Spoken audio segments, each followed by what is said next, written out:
Good afternoon. Thank you, everybody, for coming to this session on the world without multilateralism. My name is Peter Frankopan. I'm Professor of Global History at the University of Oxford.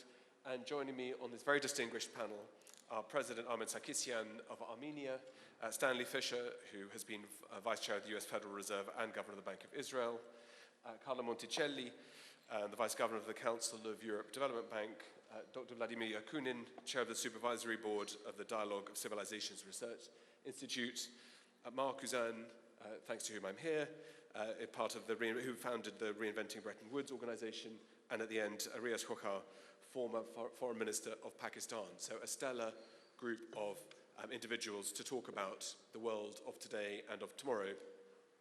I'll start off by just saying a few words, and then we'll go one by one down the line and then have a discussion, at the end of which we'll have questions.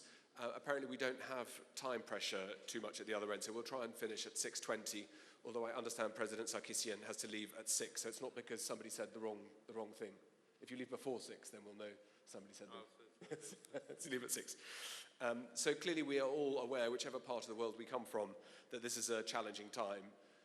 Trade tariffs and the tariff wars between the United States and China are part not just of an economic confrontation, but also of a political set-to between these two countries, which are complex to understand. We see rising military tensions in the Gulf at the moment, also sanctions being imposed by the United States on various different countries. We see fragmentation still in places like Venezuela, in Afghanistan, and even in Europe, where the discussion about the direction that Europe should take, typified by Brexit, is one that finds a resonance in many other parts of the European Union, where popularity of the Union is in rapid decline.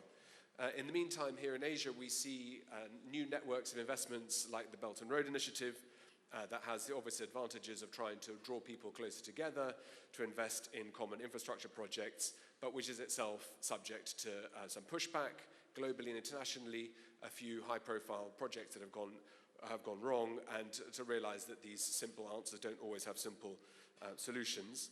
We live in a world where new technologies change the way in which we communicate with each other, in many ways amplifying and improving the ways we connect, but also presenting challenges for integration and the sharing of ideas as well, and of course the longer-term challenges of what new technologies may be around the corner as well.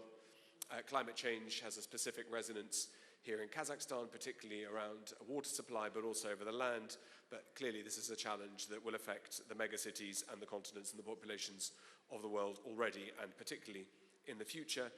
And I suppose to sum up where we start the conversation is that I grew up in a world where I heard a lot about something called the rules-based order. And there are increasingly questions about what exactly these rules are, who benefits from them, who set the rules, and whether in fact they're in need of modification, change, or revision. Are the rules just ones that protect the established developed countries? What happens to countries in transitions, or the ones that are growing quickly?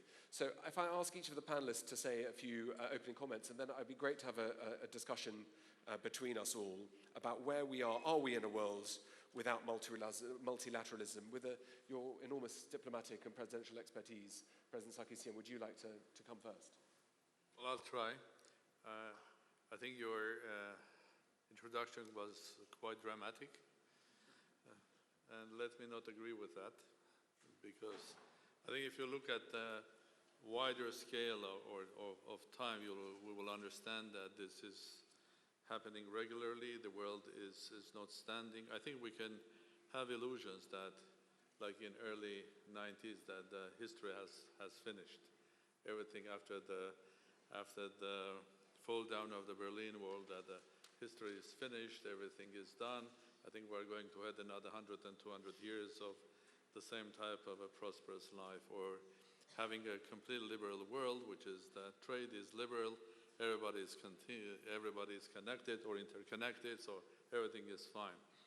But in real life, even in material life, in the nature or biological life, nothing is forever.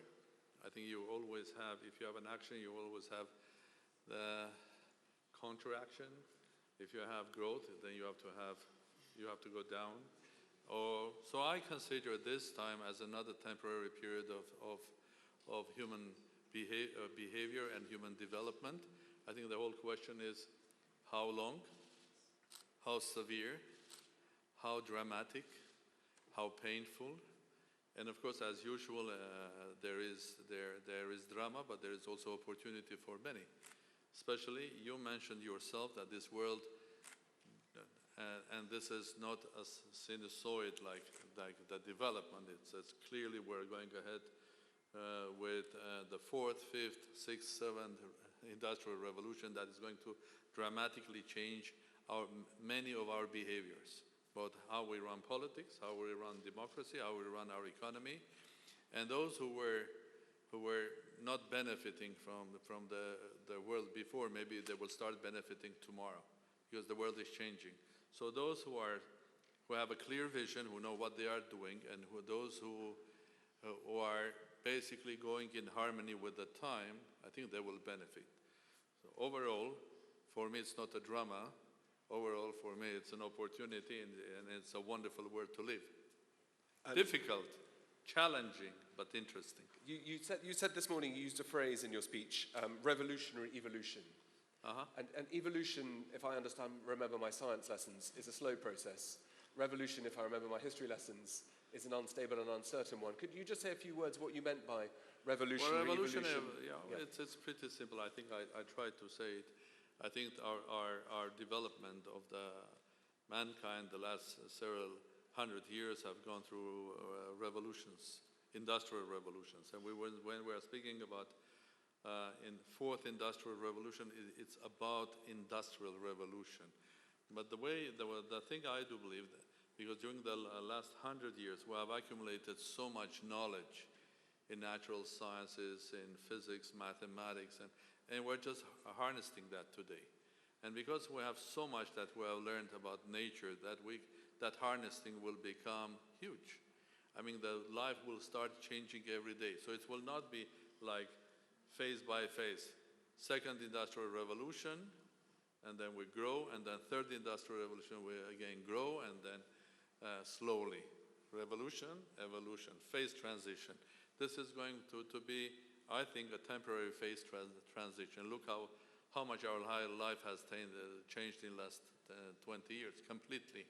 And this globe is changing. Our communications, our ways of life, I think strengths and weaknesses are changing. So it's going to be our evolution. R capital letter, capital evolution. So if you put together, it becomes a revolution. So it's a combination of it's a rapid evolution. It's not a slow evolution, it's a rapid evolution. Part of my PhD thesis nearly 30 years ago was involved in looking at the history of Armenia over the centuries, and I learned that the Armenians have a very specific resilience and robustness when it comes to change. Governor Fisher, I mean that is a real compliment, of course, for Armenian culture. Well, thank you very much. That's why I believe that 21st century is the century for Armenians. We are global, we are resilient, we can change, we can adapt, and we are innovative. Okay. Thank you. Governor Fisher, sorry, I'm the president of Armenia. I have to praise my country and my nation. Governor Fisher, would you like to take us on your version of where you see the world? Particularly, I'd be interested in your comments on the current tariff and trade standoff between China and the US. Well, thanks very much, and you'll be amazed to know that I am not the President of the United States. I'm not allowed to because of an accident of birth. I think it's very unfair. But I totally disagree with President Sarkisian, although we've been friends for quite a while. The global economy in which we existed until 2016, let's say, was a construction of the victors of World War II, who set up the institutions of the IMF, the World Bank, and they hoped the World Trade Organization, but that took longer. But there were arrangements to deal with these aspects of what happens in the international economy, and it looked better and better as time went by, and tariffs were reduced, capital movements developed more rapidly, and so forth. So it looked like there was a fairly robust framework which lasted from 1944 44, 46, through about 2006, let's say. Well, that's 70 years, 60 years, sorry. And it's impressive, and countries moved through the stages of that, and by the end, many more countries sort of fitted into that framework than had at the beginning. And I think people who were not watching politics very much or watching crises very much thought this would go on. But the crises of the 1930s brought about big changes in the American economy and would have brought about big changes in the global economy if the war hadn't intervened. The war intervened and a new framework was set up. We had a crisis. I think we misidentified the cause of the crisis. We all went off to improve our monetary policies. I think it was fundamentally caused by problems of supervision of the financial system rather than the banking system per se, and rather than mistakes of monetary policy. There's a big argument between John Taylor and others which said if only the interest rate had been 1% higher in 2006, we wouldn't have had this, which I think is implausible, but it's an argument that was made. I think we got there because financial institutions collapsed, and people's confidence in this setup declined sharply. And so politically, we were ready, or the world was ready. When I say ready, I mean prepared to undertake an attack on the existing system. And they did it in the elections. I don't think it's an accident that we've got populism all over the world, not just in the United States. I think it was a worldwide phenomenon that lost confidence in the system. Well, it's got to be replaced in some way or the other. We could go back to the two-pole model of the world, 2 blocks.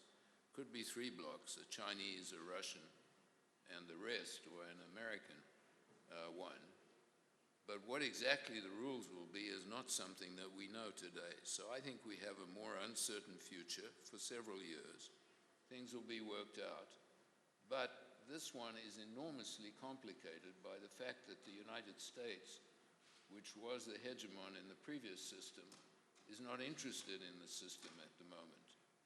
We have a president who, by and large, doesn't like most of the things that were the critical parts of the Bretton Woods and successor frameworks. And so it's going to take a lot to get a new, more stable system, or 3 systems, which is itself a system, or 2 systems, also a system. Getting that together will take us a while, and there's going to be a lot of uncertainty about what the world's rules are for quite a while yet.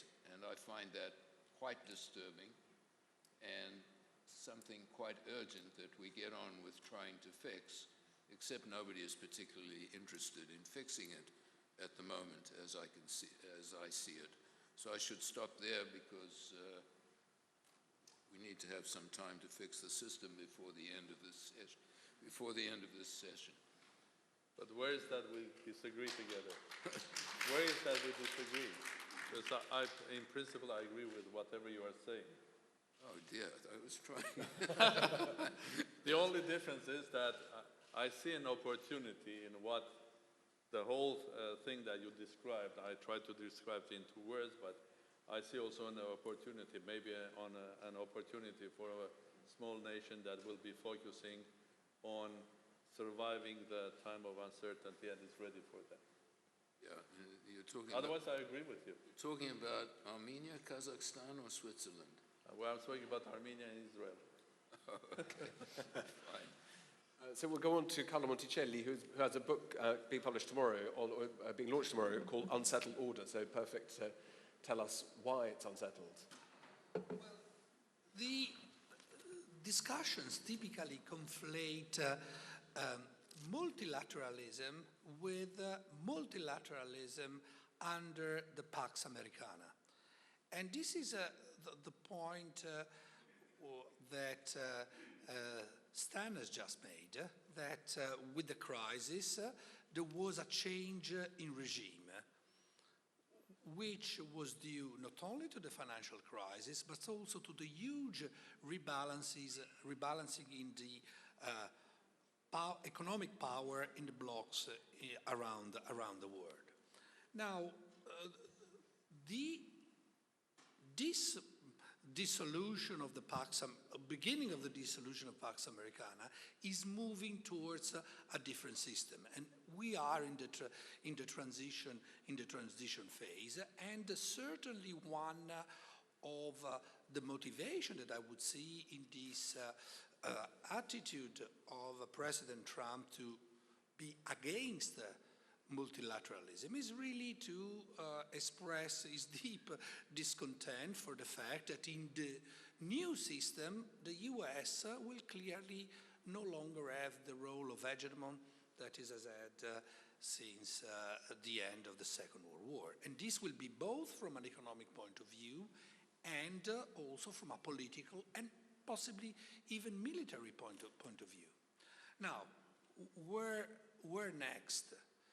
Well, clearly one can imagine a fragmentation, balkanization of the global economy in trade areas.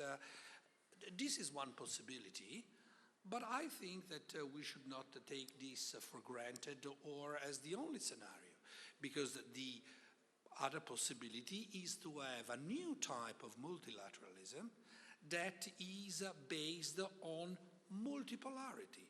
No longer one hegemon, but, and hopefully not a bipolarism between China and the US, which would be very dangerous from an economic point of view, from a political point of view, even from a military point of view, but having a third pole. And by the way, multipolarity would be also important from a financial point of view, with a move away from the absolute role of the dollar as a pivot currency. Now, where is the third pole? The third pole, politically and economically, could only be Europe, if Europe eventually puts its act together and moves in this direction. Now, the signals about this in Europe are clearly ambivalent, because on the one hand, we see an inward-looking attitude, the fight about the way to address the Greek crisis, say, that prevented Europe to play an effective role in the reform of the new system, say the G20. But at the same time, there is an increasing understanding that Europe must be united to play a role in the global sphere. Think of the declaration to this effect that Merkel just made a couple of days ago. I will leave it at that for now. Great. I've already got 2 pages of questions to ask, but let's keep going so that we don't drive people off the rails and off the railway. Dr. Yakunin, could you give a perspective, either from Russian point of view or from your global perspective, of where you see these challenges at the moment? Yes, following the example of my more important colleagues here. I am not president of Armenia, I am not president of United States and Russia, etc. But, you know, to talking seriously, Mr. Fischer, I completely agree with you, your statement concerning the using of the term system. Nowadays, it is, you know, pattern that one is considering, you know, economic, you know, features and, you know, making decision or conclusion concerning the quality and quantity of the crisis. The other is taking just political issues. This is like legend about several blind people who met elephant, and one is, you know, touching the leg, the other the nose, and the third the body. So the description was completely different and absolutely had nothing to do with the reality. Sometimes when we are talking about the existing crisis, we are like those blind group of people. So to my mind, that it is essential that at the dialogue of civilizations, it was, I suppose, in 2005, we observed and predicted, that was the big group of experts, the coming crisis. At that time, nobody trusted. But in 2008, the crisis occurred just several months after Davos. And you remember, during Davos, the very reputable experts, they were, proposing or, talking about future flourishing development of economy. So what came wrong with the, liberal system, with the system which was created? And I suppose this is exactly the problem of system. And this system is not just, the lack of proper financial management, if I may say, or controlling. If you are talking system, that is as a whole. How can the economy, global economy, be sustained if the amount of, or if the total, value of the global economy by some experts was, described, it is several years ago, was calculated like 70 trillion US dollars, while derivatives were issued and distributed in the amount dozens and dozens more. It is not sustainable by the fact. So we are talking about burden or debt kind of economy. We are talking about, prevailing of only one reserved currency, and we're talking about, the outcomes of that. This is first. And second, when we're talking economy, we are not talking just figures. We are talking for what? For whom? We are talking about development of economy. For the, CEOs of great corporations, banks, or we are talking about society. And from this point of view, we should talk about, to my mind, some new feature of this crisis. This is anthropological crisis, also feature. And this is a very complex issue. So to my mind, it is very essential that the experts, those reputable people sitting next to me, we should not limit ourselves in consideration only the nose or the leg or the body of the crisis, but the substance of this. May I finish here?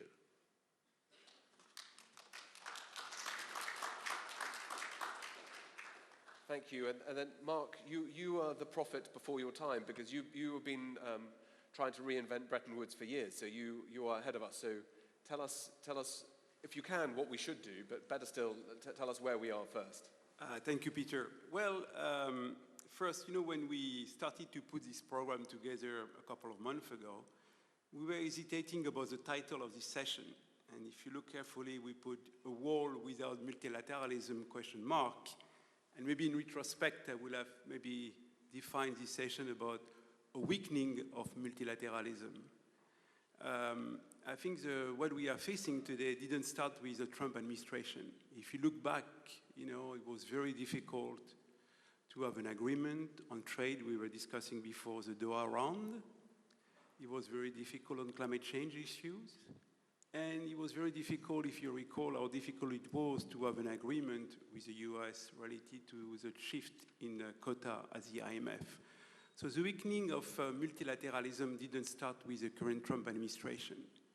So what I see as the major disruptions in multilateralism today is the fact that I believe that the US has given up about having China becoming a responsible stakeholder in the global economy, as Bob Selig defined it in the 1990s, that we need to integrate China in the global economy. China will become a responsible stakeholder.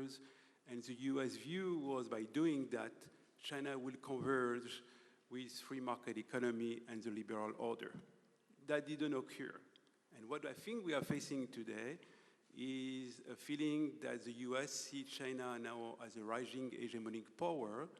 And the speech by Michael Spence, the Vice President of the US last October, is clearly defined now China as a major competitor. So I think for the US perspective, multilateralism is not a good tool to try to deal with China. So now I think countries are facing a choice. Are they going to go with a Chinese view, or are they going to go with a US view? And also recently, 2 weeks ago before the Belt and Road Summit, the EU also mentioned China as a strategic rival by trying to promote a different governance model. So we see in a world where you see, in a way, unease to be what I will call a changing geography, where we are shifting toward more a Chinese perspective. We have been seeing the creation of new institutions, the Asia Infrastructure Investment Bank. We have been seeing China setting a major swap line with numerous central banks around the world. We're seeing the creation of the BRIC development bank, the called National Development Bank. So I think this is a feeling about, are we shifting from one hegemonic power to another hegemonic power? And at the same time, we want to keep what I think has benefited, as what Stanley Fischer was saying before, you know, the world for the last 75 years. And what was a major innovation when we look back? I think there was two major innovations. I think the G20 and what Carlo was saying was a major innovation, because it was providing a real platform for the emerging market, you know, to be with advanced countries and to have a real debate on systemic issues, because we've been facing major financial crises in the 1919 emerging market. And the policy response, thanks to the US leadership, was to create a group called the G20 to make sure that the emerging market will be able, you know, to deal with a multilateral framework. So I think we are facing major challenges. I think the concern, we talk about trade wars, the concern that we might be losing something. And when we say losing something about multilateralism, it's not just the rule of the game, but also it's also about global network. If you go to Washington, or if you go during the IMF World Bank meeting, you feel and you always have a spirit of internationalism. You have people who have been in the system for many years, who are providing this global public good. And what I'm worried, and I see it, as this global public good, this feeling of internationalism, we are losing it. And I think it's good that we are able here to meet in Kazakhstan, where we can talk these discussions, because I think this was a very important anchor for the system. And we discuss anchor, this major discussion among central banks about monetary policy framework. We're feeling we are losing this anchor with multilateralism. So are we going to be in a world where countries will need to choose between China versus the US? Are we going to go to more type of power politics, where countries will decide, you know, to do creating alliances? So the challenge is, okay, what will be the best way? And I totally agree that for many years there have been a lot of discussions about reforming the Bretton Woods institution. Emerging markets were very frustrated. And in fact, when you look back, you know, when we decided we need to have a meritocratic process, how we choose a managing director of the IMF and the president of the World Bank, but at the end, we still have the same quote-unquote quiproquo, where the US president will be at the World Bank, and I'm pretty sure that for the managing director of the IMF will be European. So you see also that also at the end that Europeans are creating their own, what they call now strategic autonomy. You know, they have, of course, the euro. We have now more or less a European monetary fund. And I think every country or every currency area is starting to reassess that if we are not going to have a multilateral framework, we need to figure out what would be the best way to protect themselves. So the question of protectionism is also happening where the global economy becomes more fragmented. And I think, unfortunately, I hope that the spirit of international cooperation can be revived, and we can discuss what might be the options or possibilities in order to do it. Thank you. I stop it. Thank you, Mark. Riaz Khokhar, as a former foreign minister of Pakistan, how do you understand global multilateralism, and also within the region of South and Central Asia, whether you share the optimism of the president of Armenia? Thank you, Mr. Chairman. I'd like to start by first thanking the hosts for their gracious invitation, and also compliment you for your two excellent books on the Silk Road and the new Silk Road. I think it's something that those who want to understand what's happening in Asia would be benefiting a lot from it. Of course, the global order is in a state of flux, both the political order and as well as the economic order. It's creating a lot of uncertainty, there's no doubt about it. But we cannot really do without multilateralism. And we cannot, and multilateralism and regionalism are not in conflict. In fact, they reinforce each other. That's my personal opinion. The UN Secretary General made a very interesting comment. He said something to this effect that, you know, unipolar world and bipolar world, multipolar world, but a multipolar world without multilateralism, he said, will be anarchy. So I don't think what is basically required is looking at the existing systems, the Bretton Woods institutions, and looking at the United Nations, and reforming it. There's no doubt the world is changing very rapidly. The rise of China, the rise of India, the rise of other countries also, Brazil, South Africa, there are so many other, and clearly the UN is, and Europe itself is beginning to go through a number of changes. We as a developing country, I mean, we cannot do without institutions like IMF and the World Bank. We need them. Although we also feel that there have been instruments of coercive diplomacy from time to time, particularly by the major stakeholders in the World Bank and the IMF. So I think what is required is really a question of getting together. I can't see a world without international cooperation. I cannot see a world without really strengthening these existing institutions. Because if we look back, what happened in the last century, which was probably the bloodiest history in human history, the 20th century. What happened? Initially, we didn't have any institutions, so you had a First World War. Then whatever was created by the League of Nations didn't really work out. Then you have United Nations. You have a system. It's only a question of respecting the norms and the charters of these institutions. Some major powers have got out of it. I mean, the kind of disdain that the United States has for international institutions, for instance, even the UN, I think that's quite regrettable.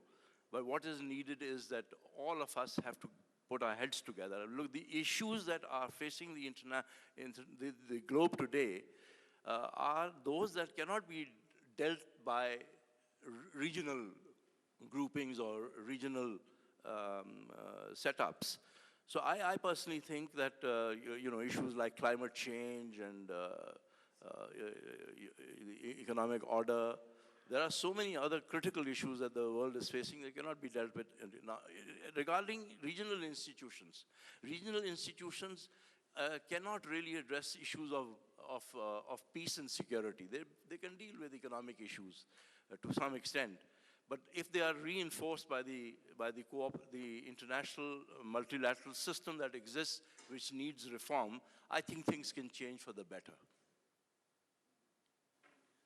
Thank you. Thank you. It would be great to open up a discussion. I suppose the thing that is most striking to me is that we have talked all about the challenges of multilateralism and the problems of corporations. But here in Kazakhstan, cooperation regional with the neighbors is as good as it has been and is significantly improving. Kazakhstan has just sent its first troops with the UN on rotation into the Middle East for the first time.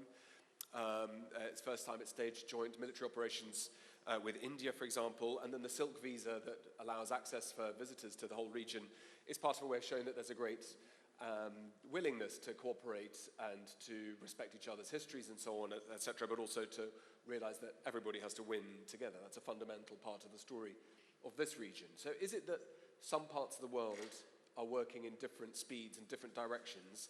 Are we over-focusing on Beijing or Washington, or Beijing and Washington, and then leaving aside the perspectives of Kazakhstan or of Armenia or of others who take a view that relationships with neighbors are actually going quite well, despite the problems with the institutions? They are relatively resilient. Maybe they need reform. Yesterday, the Chinese formally appealed to the WTO to introduce radical reform of WTO.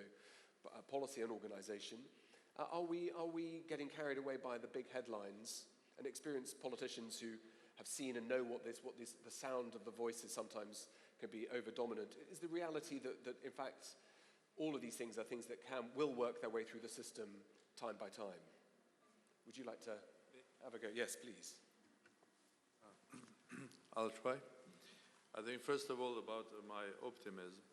I think this optimism is based on the fact if I take the time frame longer than 10, 20, 30 years, then I do believe that we as humans will eventually find a solution and bring to stability the system which is quite unstable or looks unstable today.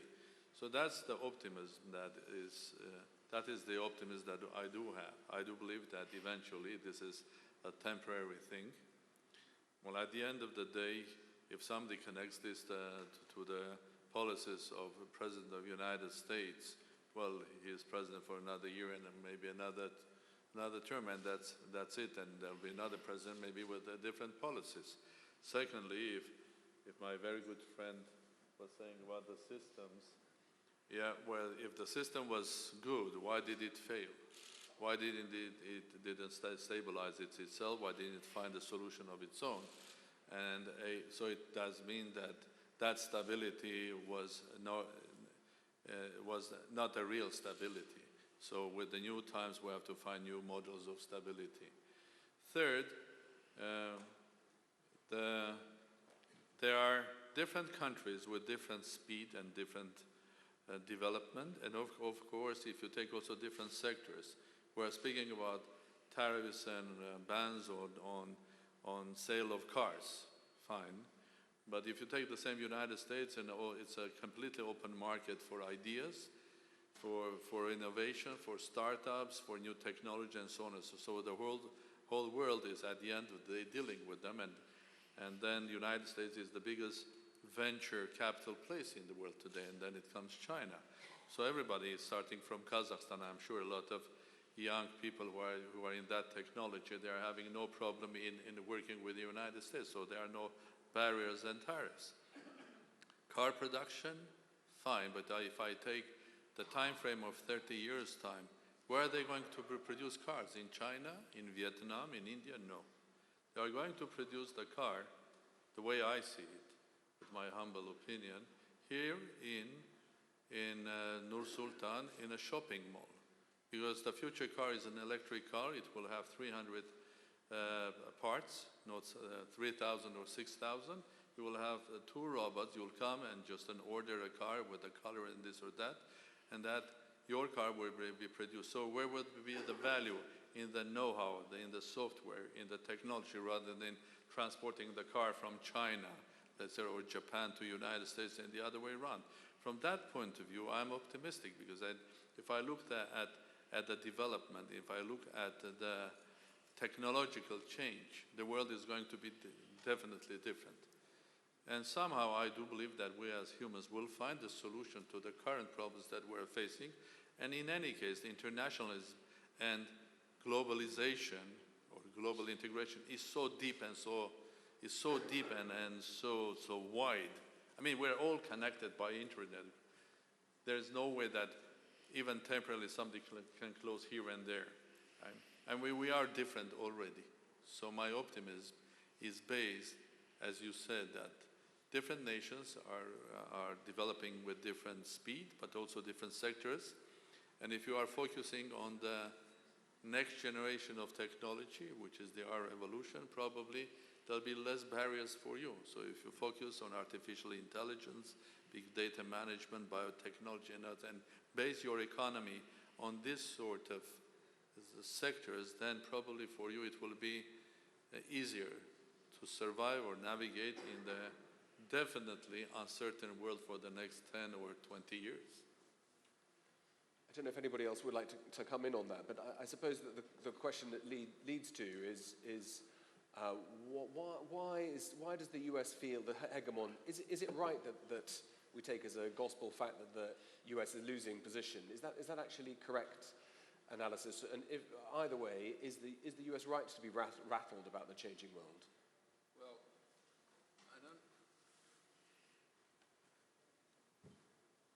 I think we should recognize that the best strategy we know of for growing rapidly is export-oriented development.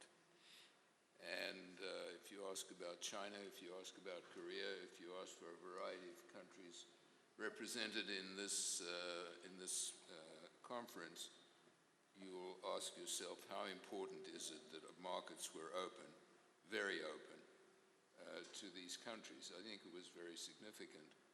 And I think that is currently in the process of possibly falling into the disuse that happened before World War II broke out. That is to say that once the Great Depression started, the United States imposed limits imposed seriously high tariffs, and trade, the volume of trade fell significantly.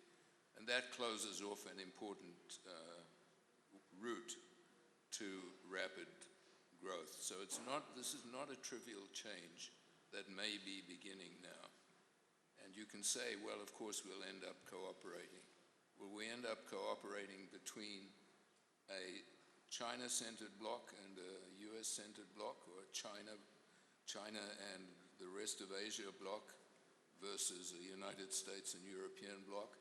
But having those constraints on exports into one from the other will undoubtedly influence the growth prospects of many of the poorer countries of today who look to follow the same development strategies as Korea did, as China did. So I don't think we're doing something, I don't think that what the US is engaged in now is a trivial change in the system.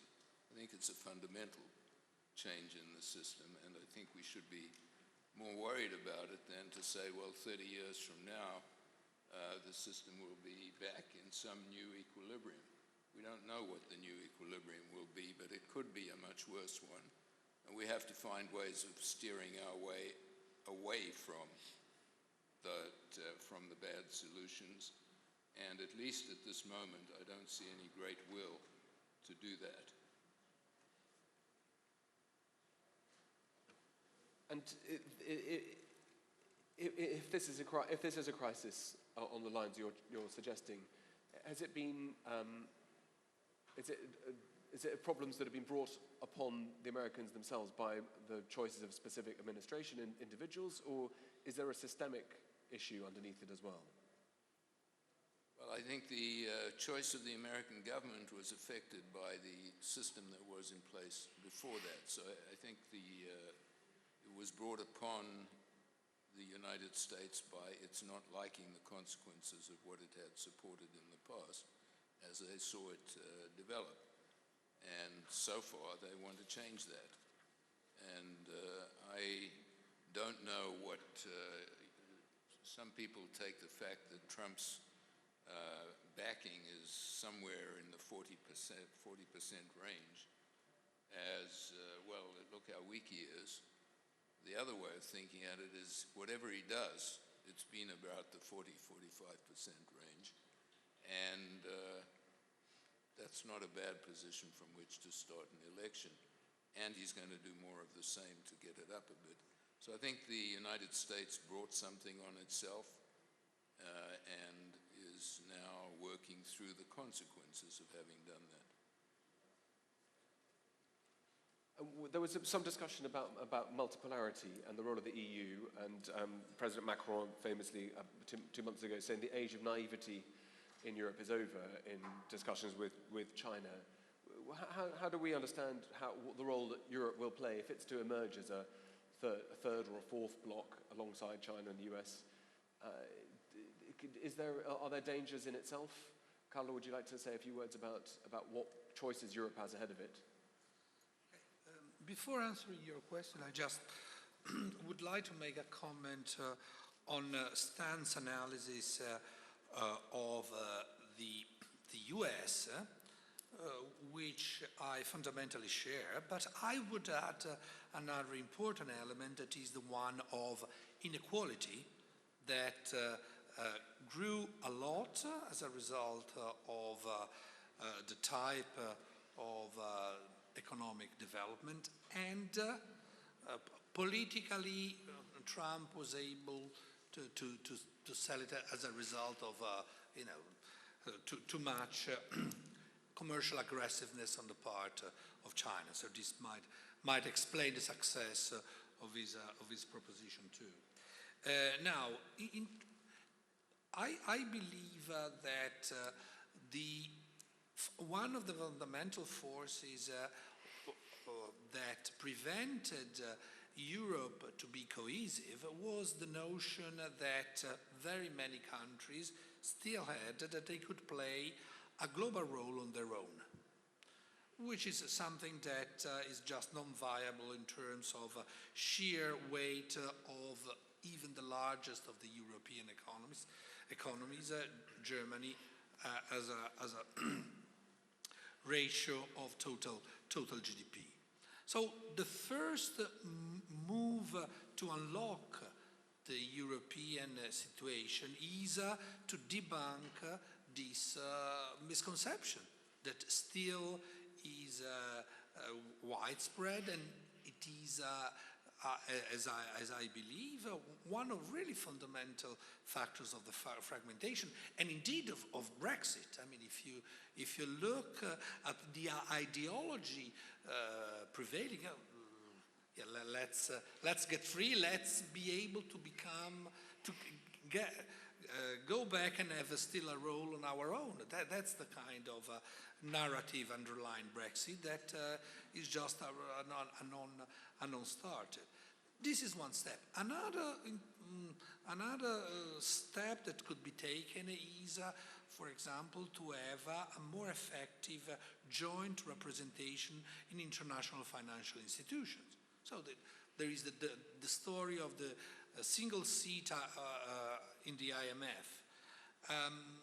This is potentially easier to do and more viable than one could think. And Stan is smiling, considering me a utopian, but... So you have to press your button. I just wanted to say that one day in the IMF, Germany and France announced that they were considering a joint seat. And the next day they withdrew that proposal. At the same time, if you look at the way the negotiation of the European representation went in the Asian Infrastructure Investment Bank, there was really a very big political point made by the euro area to have a single seat, as opposed to have a seat also with the UK, where they would have the large countries would have benefited from a different arrangement in terms of years as the executive directors. So this is another example where there could be a positive momentum for Europe to become stronger. And but to become multipolar, does it need to detach in some ways from the United States? Does there have to be clear water? And do you see that Europe will itself become detached either by choice or because Trump is also making moves against tariffs and a discussion of tariffs and imposition of tariffs against the European Union? Well, I think that the first mover in detachment has been the Trump administration. But certainly one of the key, again, catalyzing factors is the relationship vis-à-vis China from all sorts of issues, economic, trade, also geopolitical. Now there is a growing understanding on the part of Europeans, even at the level of public opinion, that the old Roman trick divide et impera, divide and conquer, is being played very, very skillfully by China vis-à-vis Europe.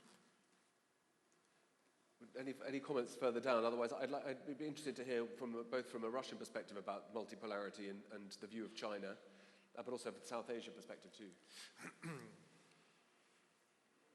Firstly, I would like to say that we should come to the beginning of our discussion, and it was suggested that existing or maybe the reminiscences of the present world order were created after World War II. And that was created from the beginning as the system of two-polar world. Then it was a rather short historically period of one-polar world, which was not sustainable from the point of view of the history, from the point of view of nature, anyhow. And so it appeared that the system was not coherent to this change. So the system stayed the same, while the situation changed absolutely drastically. And you know, when we were talking at our conferences and all the conferences about hegemon making, you know, the point to the United States, you know, that was the fact. It was created like that from the beginning. You know, it does not matter whether Americans wanted that or not wanted that. They were placed on this position, and the West supported this position. Now that the situation drastically changed, and the hegemon cannot be hegemon anymore, you know, from the point of view of the entire global society, it seems to be more and more chaotic, if I may say so. And you know, of course, I am not the advocate of Mr. Trump, but to my mind, what Trump is trying to do, he would like a centralized, this chaotic world, in a way. And you know, of course, what we observe now is extremely dangerous because, you know, it is not just the wish of one particular administration. I completely agree with you. That is systematic change. And so far, it is extremely essential that we name the things and processes properly. From the Chinese and Russian perspective, listen, it is my humble opinion, China would never rise rapidly like that if it was not the decision on the part of the United States and the West to support China. And not because of their goodwill, but because it was two-polar world, and they were considering China as a greatest possible adversary to the Soviet Union. You remember the relation at that time. And at some moment, the creator lost the control of the creature he created, if I may say so. That is one of the aspects. As far as Russia is concerned, Russia was following actually the same pattern of the mainstream economic model. Even now, even under sanction, it is still the same pattern. But when we introduced it, it was Dialogue of Civilization suggested to avoid the term multipolarity because it is immediately kind of, you know, clash between the polars, and to replace it multilaterally. But multilateralism. But multilateralism, you know, applies that civilization or nations or whatever, states, they should consider each other as, you know, civilizationally wise, equal partners to discuss. It cannot be equal discussion between the hegemon and some kind of, you know, the substance which is under hegemon. So from this point of view, I suppose when we are talking Russia, China, and the United States of America, it would be the worst scenario if the world comes back to this polarization, blocks, and confrontation. From this point of view, the policy of sanctions, the tariff wars, whether it is with China or as it is being promised by the United States of America towards European in some aspects, that would be the worst possible scenario leading the world to the major global crisis. Yes, please, Carlo, come in. I mean, in your analysis, what is the role and the contribution that now Russia is playing in these dynamics? Listen, I suppose, you know, I am not here the advocate of Russia or Russian authorities, but I will try to answer at the level of my humble opinion. Listen, the fact that under all these very severe sanctional policies, President Putin and Russia react so modestly, if I may say so, this is already a great deal of impact, you know, paving the possibility for some kind of cooperation and compromises. On the other hand, I suppose, and possibly you mentioned, inequality. But it is not only material inequality, which should worry us, but that is also, you know, civilizational inequality. If the world is divided to the good guys and, you know, historically bad guys, there could not be any kind of possible discussion or any kind of dialogue. Even more, states, they do not conduct dialogues. Diplomats, they negotiate.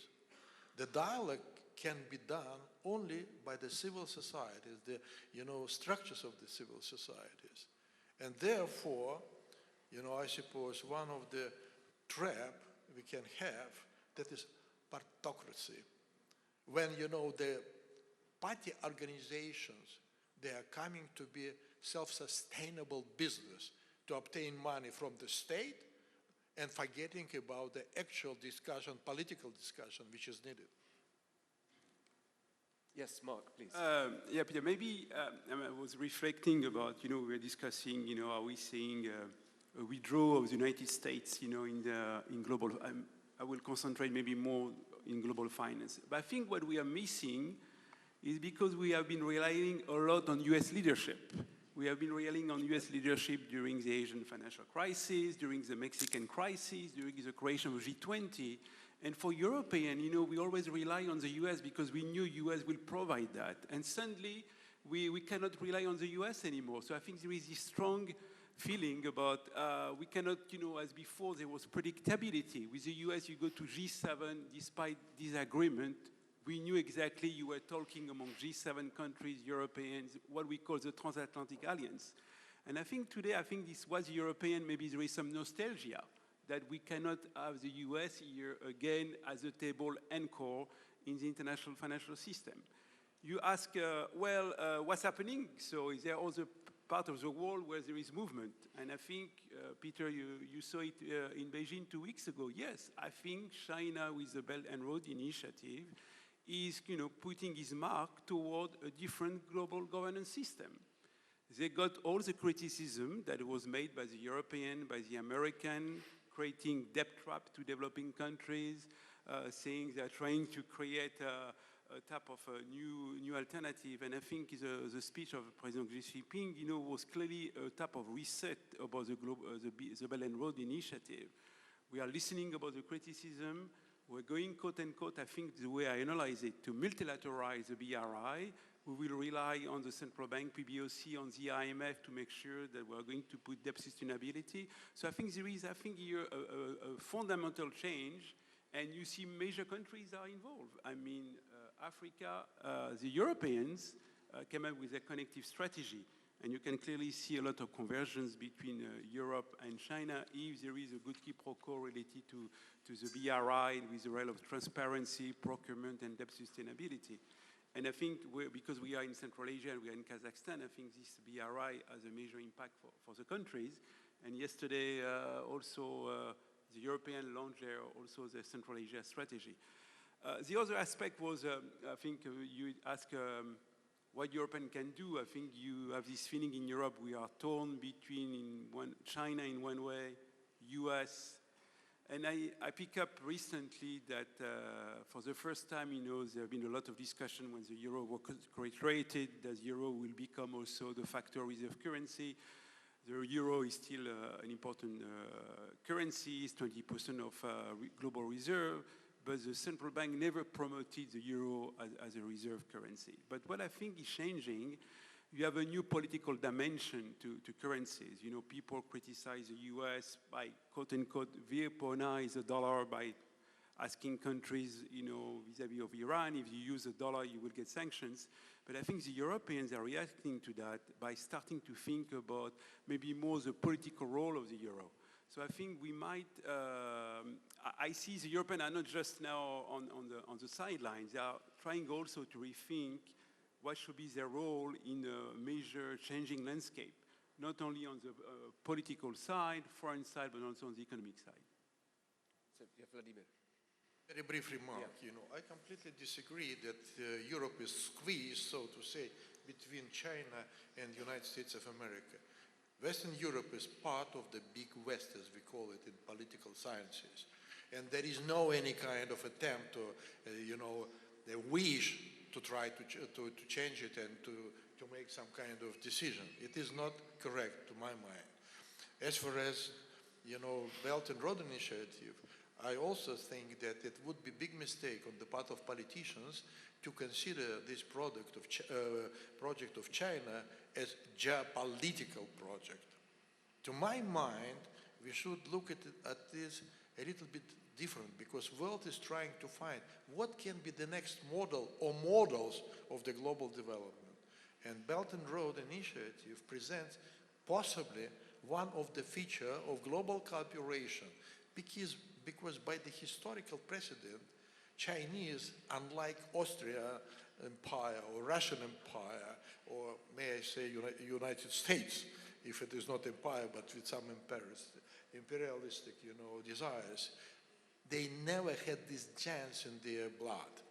So to my mind, it is possibly a wrong estimation to consider Road and Belt Initiative from this geopolitical, hegemonic point of view.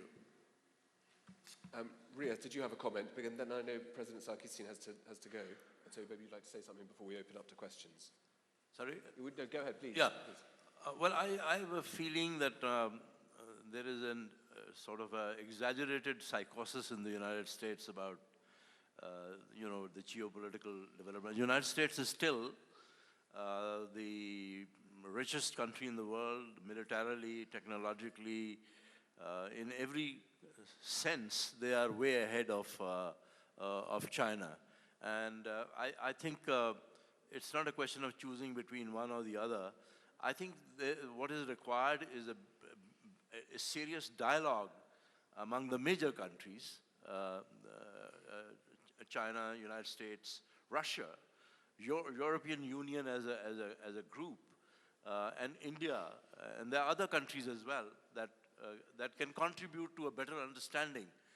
There is no need really for taking it as sort of black and white, that these new alliances are coming up in the geopolitical context. Like, for instance, China. We have good relations with China, and I can tell you that from 1970s that I've been dealing with it, I can't recall a single single case where the Chinese indulged in any arm twisting with Pakistan.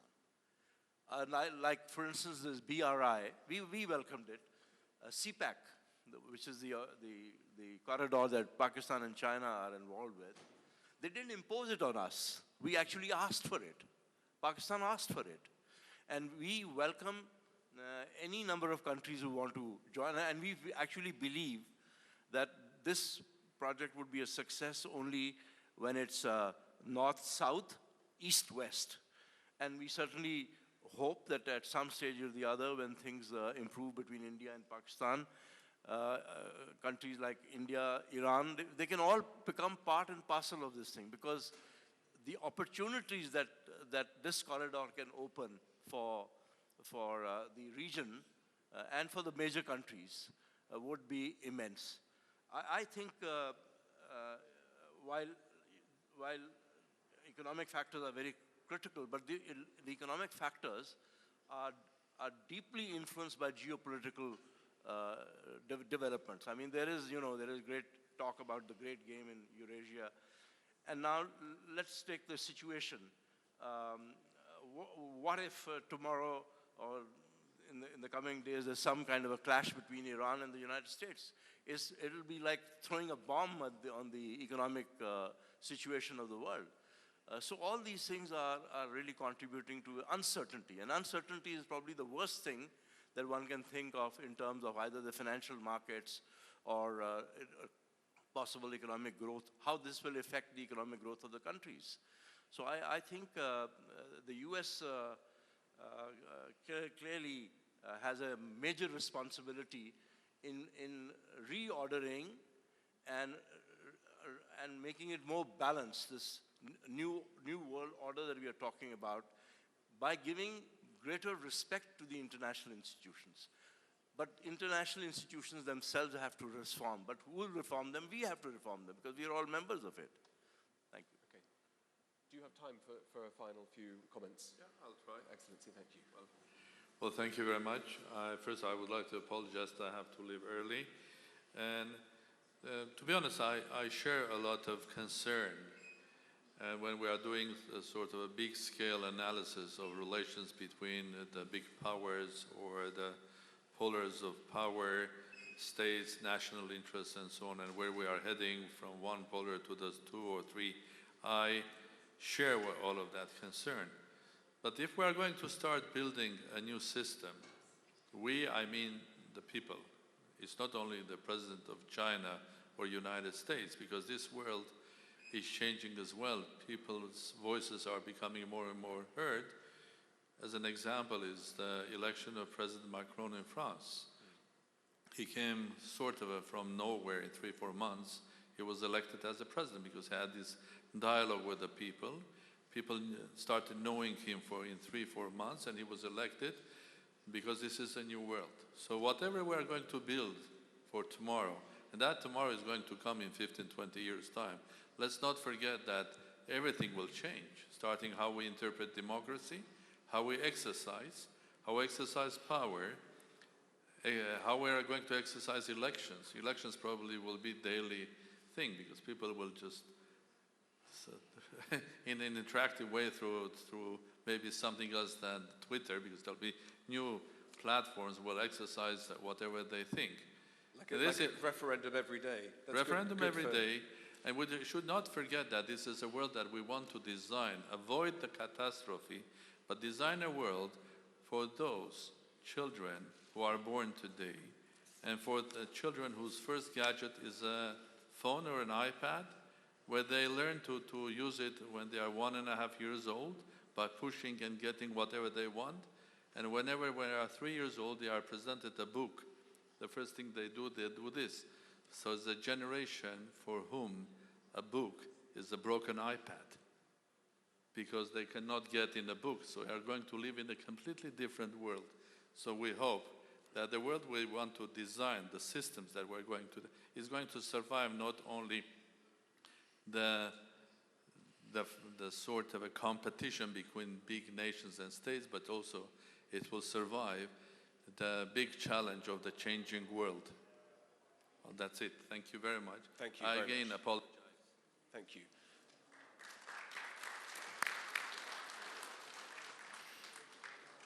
Great, so we have about 10 to 15 minutes for some questions.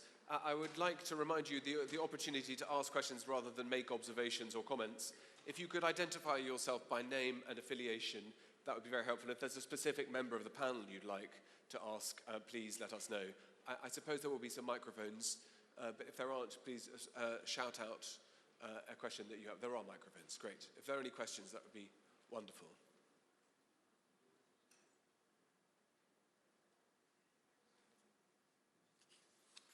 I wasn't going to say our pessimism has inspired everybody. Maybe our pragmatism and good common sense. So I don't want to drag this out for longer than we need to, because we've all had a long day. So I'll give, like an auctioneer, final chances for questions. Otherwise, I suppose I've got one final question to ask each of the panelists. Is where do you think we will be in 10 years' time with these issues? Will there be a reset button? Will there be a multipolarity where India and Pakistan, or Pakistan on its own, play a more increasing role in global politics? Will there be something like a non-aligned movement? Will the European Union be intact? Will China trade wars subside, and so on? Will Belt and Road be beautiful, glorious, and so on? Take any one of these possible avenues you'd like, be as pessimistic, as optimistic, as pragmatic as you like, but where would you, casting forward, do you think we are in 10 years' time, each of our respective speakers? Well, the answer is I don't know. And the reason, whenever we're asked at the IMF to make forecasts 3 years ahead, I point out that we're very good at forecasting 6 months from now.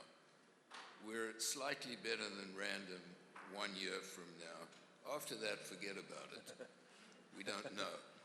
And all the things you mention are possibilities, and I will work out something, I hope.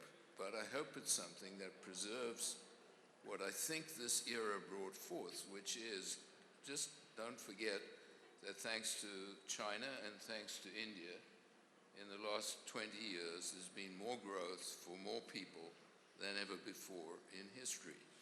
And that happened in this system. And I hope that whatever we come up with preserves that, the system of the capacity of the system to allow developments like these to continue happening, albeit for smaller countries, probably. That's a very good point, and very, very eloquently made. Carlo, would you be a betting man? I don't know either. I don't have a crystal ball, alas. Otherwise, you know, I would use to forecast the exchange rate even 2 days. It would be enough. But what I firmly believe is that 10 years from now, we will be in a more multipolar world. And why I believe that because I ultimately think that the global governance is a reflection of the relative economic power. And clearly the dominance of the US and the Western world, the G7 group, is on a secular decline. And I would hope that in this new, undefined, yet to be defined order, important features of this system are preserved, because trade has been an engine of growth. As Stan was saying, the acceptance of this system by China and India not only created an unprecedented new wealth added to the world, but lifted 1.5 billion people out of poverty. And this is really a remarkable result, which should not be forgotten. Yeah. Okay. I would say that, you know, the situation is, to my mind, is rather clear from the possible choices. We have only two. One choice, if it is going like that, like today, aggression, and mistrust, and then inevitably we will face not only economic but global crisis.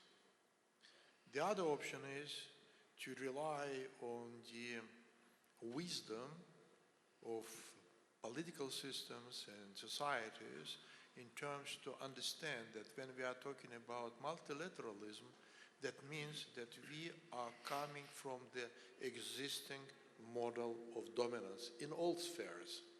And that means that from the point of view of financial institutions, I suppose maybe, but I suppose Mr. Fisher can argue that I don't know anything what I'm talking about, that possibility of changing the voting powers in terms of giving more power to the developing world, because it is already producing more than 50% of GDP, but has only less than 30% of the voting powers in these financial institutions. This is first. And second, I suppose that some kind of new platform, new institute should be created, reminding something like European Conference for Security or something like that. Because we observe the global challenges, and the global challenges can be tackled only commonly, sovereignly, and inclusively.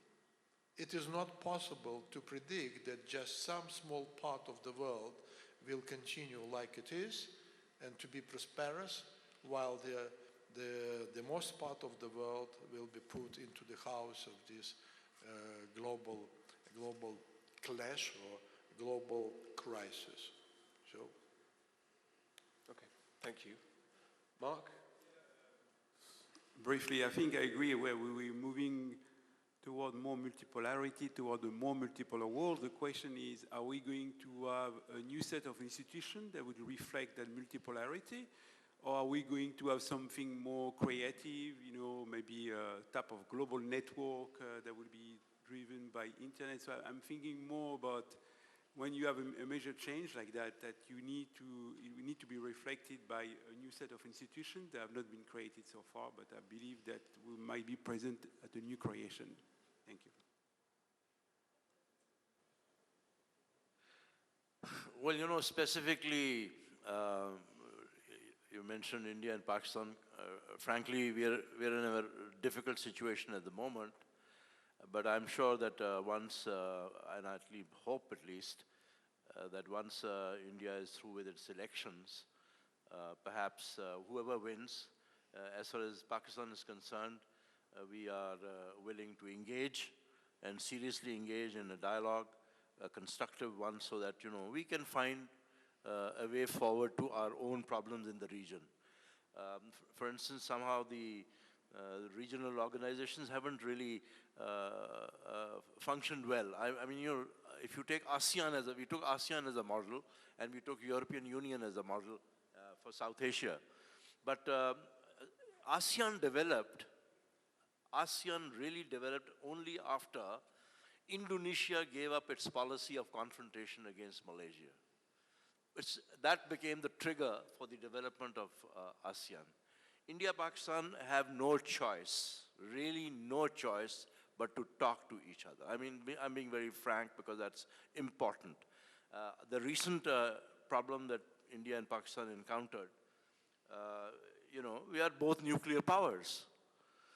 And for the first time, two nuclear powers actually engaged in military engagement, which is unprecedented. It has never happened during the time of the Soviet Union and the United States, you know, the Cold War and post-Cold War. Even the Cuban crisis, not a shot was fired. But this time, India and Pakistan actually engaged. This was regrettable. We engaged, but we have to find a solution for the simple reason that these are two nuclear powers. There's no reaction time. There's less than 2 minutes. So we have to end this madness. One way or the other, we have to end this madness. And I'm sure that there are a lot of saner elements in India. There are saner elements in Pakistan. We are hopeful that we'll find some sort of way forward. We see hope in the CPEC. We see hope in BRI. And as I said, our experience of dealing with the Chinese has been a very good one. And we don't have to make choices. We don't have to say, well, we are hooked to China and we don't have to ignore the United States. No. We think the way forward for most countries is to have a balanced relationship with all the power centers that are likely to come up. Thank you. If I was writing the headlines for a newspaper, I'd say that the headlines, number one, is be grateful for having had it so good for so long. Second, watch this space. And third, a couple of years ago, it would have been inconceivable, I think, even to have a panel like this about talking about the end of multilateralism with a question mark or not. So thank all of you for coming. Thank above all these wonderful panelists, and hopefully we'll see you again next year in the future. Thank you very much.